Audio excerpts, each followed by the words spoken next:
सुवर्णरजतस्रजाम् चन्द्राम् हिरण्मयीम् लक्ष्मीम् जातवेदो महावह ताम आवह जातवेदो लक्ष्मीमनपगामिनीम् यस्याम् हिरण्यम् विन्देयम् गामश्वम् पुरुषानहम् अश्वपूर्वाम् रथमध्याम् हस्तिनादप्रबोधिनीम् श्रियम् देवीमुपह्वये श्रीर्मा देवी जुषताम्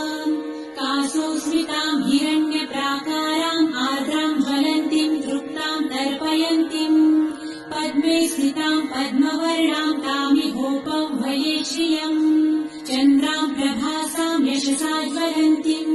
श्रियम् लोके देवजुष्टामुदाराम्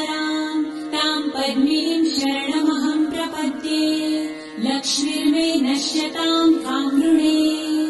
आदित्यवर्णे तपसोऽधिजातो वनस्पतिस्तव वृक्षोऽथ बिल्वः तस्य फलानि तपसानुदन्तु मायान्तरायाश्च बाह्या अलक्ष्मीः उपैतु माम् देवसखः कीर्तिश्च मणिना सह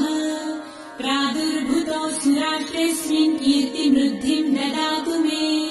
शुक्लपासामलाम् ज्येष्ठाम् अलक्ष्मीम् नाशयाम्यहम् अभूतिम् समृद्धिम् च सर्वानिर्णुद मे गृहात् गन्धद्वाराम् दुराधर्षाम् नित्यपुष्टाम् करिषिणीम् ईश्वरीम् सर्वभूतानाम् तामिहोपह्वये श्रियम् मनसः काममाकुतिम् वाचः सत्यमशीमहि पशूनाम् रूपमन्नस्य मयि श्रेयताम् यशः कर्दमे प्रजाभूता मयि सम्भव कर्दम श्रियम् वासय मे कुले मातरम् पद्ममालिनीम् आपसृजन्तु सिद्धानि चिक्लितवस मे गृहे